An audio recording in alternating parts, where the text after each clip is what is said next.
I've seen these posts online before talking about if you screw me over, it doesn't surprise me because I plan for the worst, I expect the worst. Meaning, when they're faced with a certain situation, they've already planned for it to go south. They've already planned for the worst case scenario, and it's sort of preached like it's this virtue, like you didn't surprise me by screwing me over because little do you know, I plan and prepare for the worst. So you're not catching me off guard because I was ready for this, and it's expressed like it's this virtuous thing, like I'm prepared for the worst.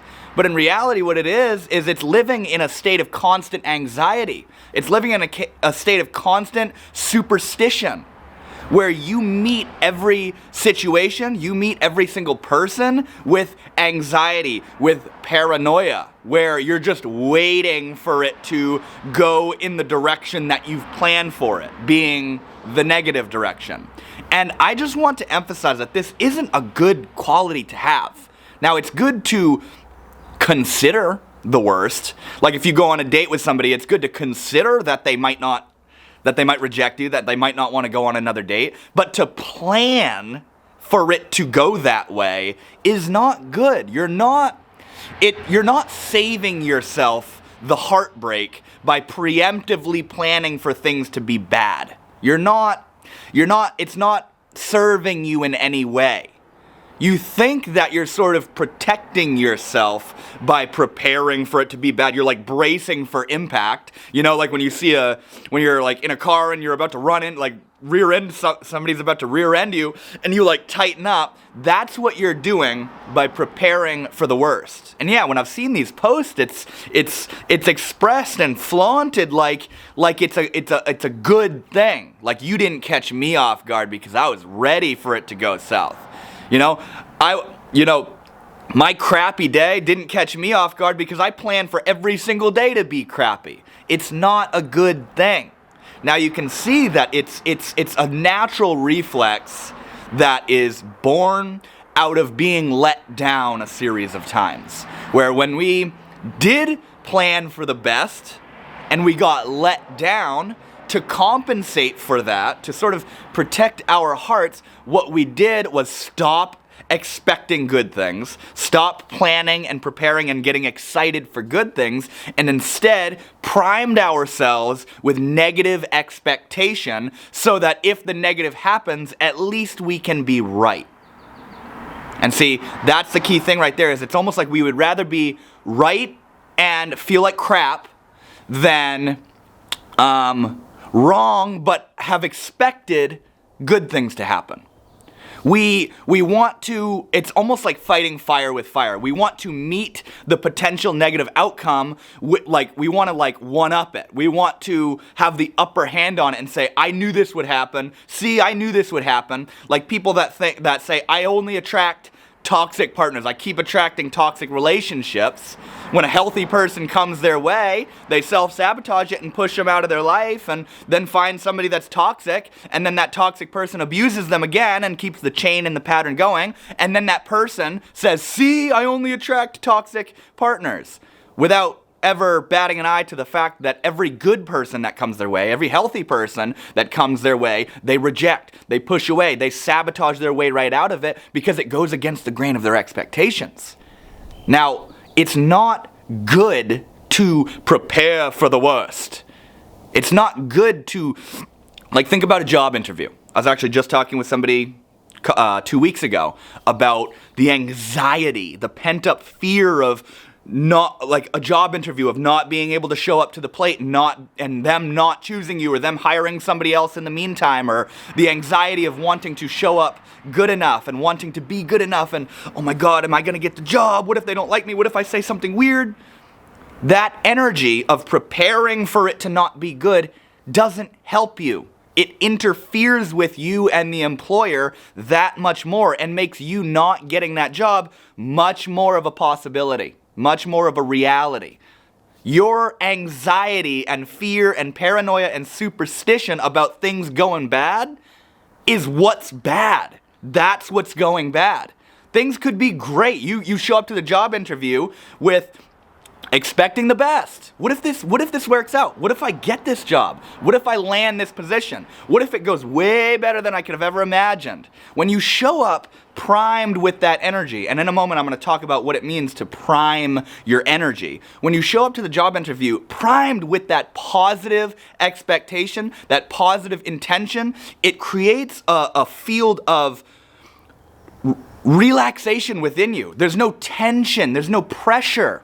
You're not putting that job on a pedestal that's making it like this very big, scary, oh my God, the interview is today. You show up relaxed, you show up chill, you show up collected, you show up positive. But when you're prepared for the worst, what energy do you think you're going to show up in? Not a good energy. You're going to show up anxious. You're going to show up paranoid. You're going to show up with this sort of negative resistance, where every little thing that they say, you're gonna like meet it with a counter of negativity. And then when you don't get the job, you say, see, I knew I wouldn't get the job. That didn't surprise me. You know what I mean? It's like we're getting this like emotional payoff out of being right, even though what we're right about isn't good. You know, I've seen these posts online as well, talking about like, when I've had like 3 good days in a row, I start to get like, when's shit gonna hit the fan? When's it gonna get bad? Because we're primed with this expectation that things can't just always be good. Bad stuff is gonna happen. So what we do is we tense up and we create a little bit of resistance. We kind of push against the positivity because we don't want to be too let down when things get rough. So what we're doing is when we've had a good 3 days, a good 4 days, we start getting nervous. When's it gonna go south? When's it gonna go south? But without realizing it, you getting nervous about when it's gonna go south is the beginning of it going south. You don't wanna sit there and prepare and brace for things to get horrible. Like I said, it's important to consider the horrible outcome, the negative outcome. When you go on a date, or when you go to a job interview, it's important to consider that you might get rejected, that they might not want to hire you. It's important to live in reality and be realistic. But let me ask you this. Why are you preparing for the worst? And why not prepare for the best? Preparing for the worst, like I said a moment ago, doesn't exempt you from the letdown and the heartbreak of when it goes bad. The only sort of gratification you get out of preparing for the worst is the ability to tell yourself, I knew this would happen. So now you're just heartbroken and right. But that's no different than being heartbroken and wrong. Wrong meaning you were prepared for the best, but then the worst happened. There's nothing wrong with preparing for the best. And now I want to talk a little bit about what it means to prepare for the best and the results that can have in your life. So by preparing for the best, you're doing what's called priming. Priming means getting ready, preparing for. You're creating a heightened state of energy prior to the thing actually happening. Like at the end of the month, I'm going to Sedona. I'm going to be there for 5 days, and I'm really excited. And I'm not preparing for the worst. What do you think I'm preparing for? I'm preparing to have a fucking awesome time. I'm preparing to have a great time and a great hike and a great journey in Sedona and beautiful spiritual significance and depth and enjoyment. That's what I'm preparing for. That's what I'm expecting. Have I considered that things might go bad? Yeah. My car could break down. I could roll my ankle on a hike. Something could happen. I've considered the possibility and the reality of the fact that something bad could happen. But is it what I'm preparing for? Am I getting ready to have a horrible time in Sedona? Not even a little bit. I'm priming my energy in a positively oriented way. And by doing so, I'm gonna show up to Sedona happy, excited, and ready to tackle the hikes and ready to just absorb the energy of Sedona and experience the beauty of that place. I'm not showing up like, what's gonna go bad? Is it that person that's gonna screw me over? Is my car gonna break down? What's gonna happen? Am I gonna run out of money? I'm not gonna go on that hike. I could roll my ankle. I'm not preparing for bad stuff. I'm preparing for good stuff, and by doing so, I'm creating excitement and fulfillment and happiness and joy prior to the thing even happening. Like, to go back to the job interview. You have a job interview at the end of the week. And by priming in a positively oriented way means getting excited about the fact that you very well could get this job. And you're getting excited, and it's opening doors for you, and you're gonna enjoy it so much more than your other job, or maybe you're unemployed and you're just excited to have a new job, and you start thinking about the positive effects and outcomes of landing this position, and you get excited. You're excited for the end of the week because you're excited to show that boss, to show that employer what you're made of and how good of an idea it is for them to hire you. That's what you're preparing, and that's the energy you show up with at the end of the week. But then, if you have a job interview at the end of the week and you go, oh, what if I'm not good enough? Oh my God, what if there's a stain on my face? What if I don't say the right thing? What if they think I'm weird? What if they hire somebody first? That's the energy you show up with. You've primed yourself in a negatively oriented way. Now, I really want to stress and emphasize that you're not doing yourself any good by preparing for the worst. If anything, you're making things worse for yourself. You're dampening your energy now. Preparing for the worst is honestly a sort of offshoot of self-sabotaging. Let's say you have a date. Same thing with the job interview. You have a date at the end of the week. How are you going to prepare for that date? Yeah, there's obviously healthy nerves and butterflies and anxiety and stuff, but are you preparing for it to not go good? Are you preparing to get rejected? Are you preparing and bracing for things to not go well at all? If so, ask yourself, why? You're not sparing it. If you prepare for the worst, if you prepare for them to reject you and then they reject you, are you not going to be upset? No, you're still going to be upset. You're not saving yourself anything by preparing for it to be bad. The only thing you're doing is you're preemptively preparing to be right. Because when you're heartbroken, at least you can say you're right. At least you can say, well, I expected that. You know what I mean? I do these, you don't want to show up to the date primed with negative energy. You want to show up ready to celebrate, ready to have a good time, curious. Rather than thinking, oh my God, am I attractive to them? Create an energy of curiosity. Are they attractive to you? Are you attracted to them? Stop living in a world of, oh God, oh God, oh God, and start celebrating. That's a loud truck. Start exploring the possibility of positivity.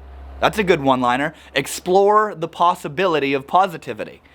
When you show up with that energy, it's gonna turn out a lot better for you. Because now, when things go good, you can celebrate. And then when things don't go good, you can say, well, that sucks. That sucks, but at least I didn't suffer prior to the bad thing happening because I was preparing for it to be bad. It's not good. It's not wise to do that. It is important to consider that you could get rejected, that you could not get hired, that me going to Sedona, something bad could happen. Something bad could happen anytime, anywhere, any day. But are we going to sit here and be paranoid, waiting for things to be bad? Why would we do that? It's not conducive to our well-being in any stretch of the imagination. It's not good to do that. It doesn't help.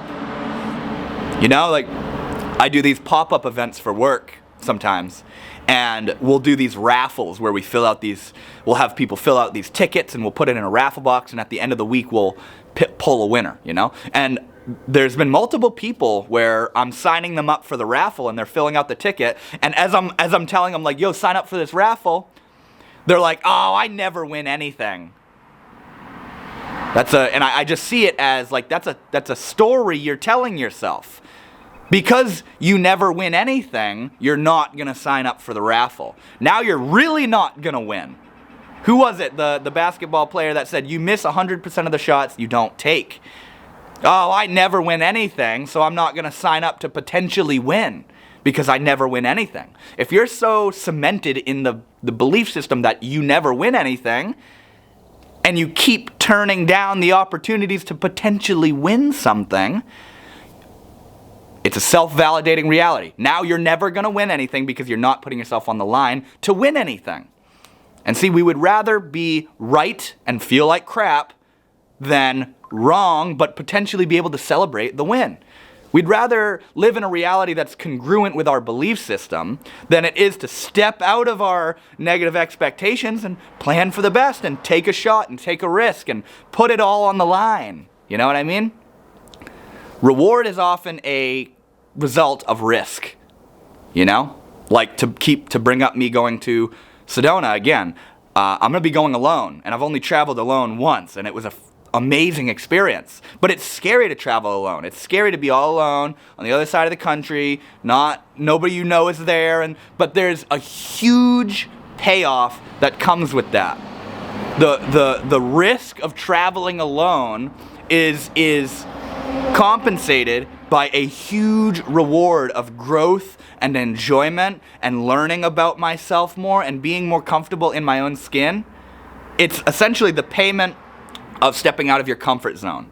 By stepping out of your comfort zone, you're priming the universe, not only yourself, but the universe to gift you with new opportunities, with new potentials.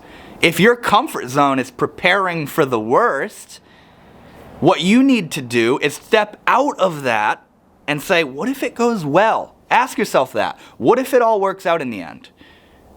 You know, do a little meditation where you sit down and you think about what would it be like if everything worked out in my favor? What would it be like if it turned out better than I could imagine? If you can sit here and feel negative emotions by preparing for the worst and imagining the worst outcome, why can't you do the same thing but on the positive side? Why can't you sit down and get excited about the fact that things might turn out way better than you ever imagined? Why not prime yourself with that energy? Why not live in that way?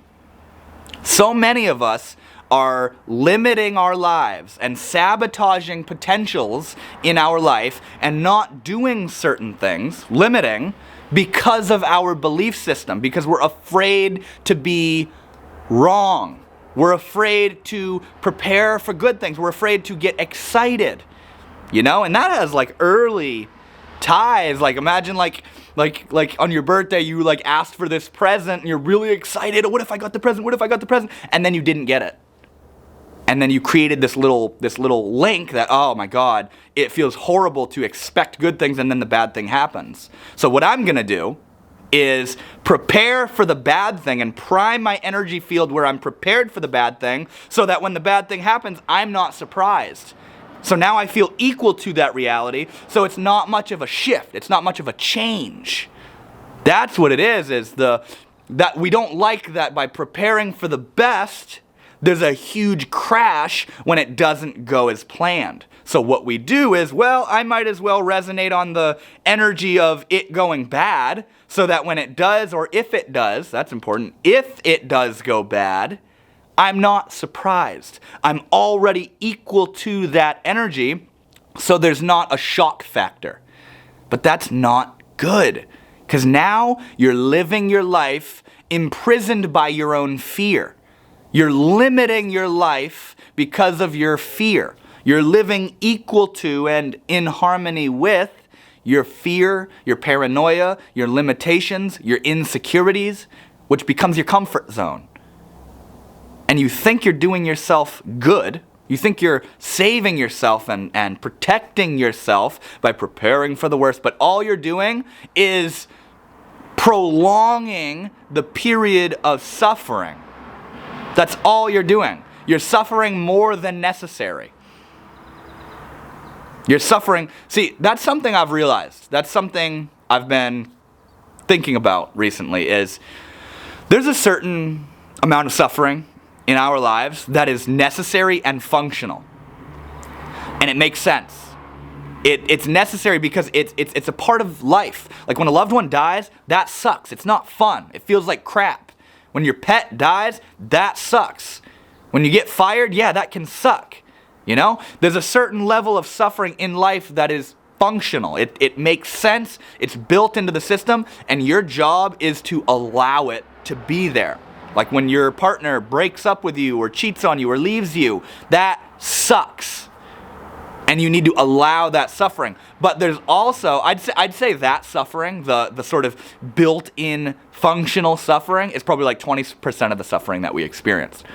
The other 80% of the suffering that we experience is absolutely, undeniably unnecessary. It doesn't need to be there. And where that suffering is born from is thinking, preparing for the worst, expecting the worst, being in a bad mood over stupid stuff, being upset about stupid stuff. If you have a partner, the unnecessary suffering is, oh my God, they're gonna leave me. What if they cheat on me? What if oh my God, you know what I mean? They're not treating me right. All this stuff. This is all unnecessary suffering. It doesn't need to be there. And by preparing for the worst, you're just adding more suffering, more unnecessary suffering to your plate. When you have I've heard people that they had a pet and then the pet died. And it was so hard for them that they don't want to have another pet because of the pain of that pet dying. Same goes with relationships. Somebody gets a relationship and it's amazing, and then that partner leaves them, and the heartbreak, the emptiness that they feel from that person leaving them is so great that they never want to get in a relationship again. But see, we can't afford to armor our hearts because we're afraid of hardship. We're going to live way more cold, way more calloused, way more distance and isolated from life if we live our life afraid of the heartbreak. Let me ask you this. What was the love in your relationship better than them leaving you? Probably, right? Most definitely. You had an amazing time. So are you never going to allow yourself to experience that love again because of the pain that comes from them leaving you? And that pain is also a reflection of your love for them, by the way. But are you going to, like the pet that you had for 10 years, 15 years, them dying, are you going to never experience almost a decade of love and joy and companionship and beauty all because of the pain of them dying? Why are you going to rob yourself of that joy just because of the pain of that person or that pet leaving you? It's the love you experience having the pet or having the relationship is so much greater than the pain you experience from them leaving. And it's not worth it to armor your heart and shield yourself because you don't want to experience hardship. I've heard it put that so many of us armor ourselves and shield our hearts so that we can arrive safely at death. Nah, man, we want to have a fun time. We want to explore. We want to enjoy. We want to experience. Wouldn't you rather experience companionship with a pet than never have one ever again because that one pet you had years ago hurt so bad to die? No, we want to keep moving, keep flowing, keep growing with life. That's what this life is about growing and loving and having a good time and exploring and going out of our comfort zone. Not sitting here, suffering, miserable, prepared for the worst, afraid of good things because they'll eventually become bad things. You're just going to become rotten and stagnant, and you're not going to have a good time, and you're going to limit yourself from so much beauty and so much possibilities and so much potential. You're limiting yourself by preparing for the worst. You're limiting yourself by living in the negative. And if anything, you're attracting more of it to you. It's called confirmation bias. By preparing for the worst, you have blinders on. You have blinders on where you're not going to see the possibility of things that are positive. You're going to seek out like a heat-seeking missile that which is in harmony with the reality that you're living in, which is a negative reality. So you're going to weed out all the positive stuff and seek out all the negative stuff so that since you were prepared for it and expecting it, you can be right. But you're not doing yourself any good by doing that. What you want to do is get excited. Prepare for the good. Prepare for positivity. Prepare to have a good time. When you wake up in the morning, Do you want to go, oh, today's going to be shitty. I'm not going to have a good day. What if this happens? What if that happens? Oh, what if they talk to me? Oh, what? Is that what you want to fill your mind with? Or do you want to wake up and say, man, this day could be awesome. This could be the best day of my life. This could be the last day of my life. Now, how do I want to live it? How do I want to think? How do I want to feel? How do I want to treat people? How do I want to treat myself? What do I want to do? How do I want to show up to life? I've heard this quote. It says, you say, I had a shitty day, but what if the day had a shitty you? Flip it right on its head. I knew this horrible thing would happen. What if the horrible thing happened because you prepared for it and sort of created it by sabotaging the situation so much? What if you are the result of the negative actions that you keep experiencing in your life because you're so preemptively prepared for them? Now, is that true? Probably in certain circumstances, but maybe not in others. But it's worth asking yourself the question. And it's worth asking yourself, how do you want to show up to life? And what do you want to be primed for? Thank you so much for watching this video. I really hope you guys enjoyed. If you did, consider leaving a like and a subscribe. It really helps the videos out. And also, if you like what I share here on the channel, I'm actually offering free coaching sessions right now, where if you go to the links at the top of my YouTube channel, you'll find one that says Beta Coaching Program. And if you like what I'm sharing, and if this stuff resonates with you, and you have something going on in your life that you would want to talk about with me personally, you can sign up to that and get a completely free 1 hour long session where we dive really deep on your situation, and I offer advice and insights tailored to you personally. So if that calls to you, if that resonates with you, I highly recommend you sign up, because I'm not doing these free sessions like forever. It's a temporary limited time offer. So you essentially got nothing to lose. So I just wanted to offer that. But with that being said, I hope you guys enjoyed the video, and I will see you all in the next one.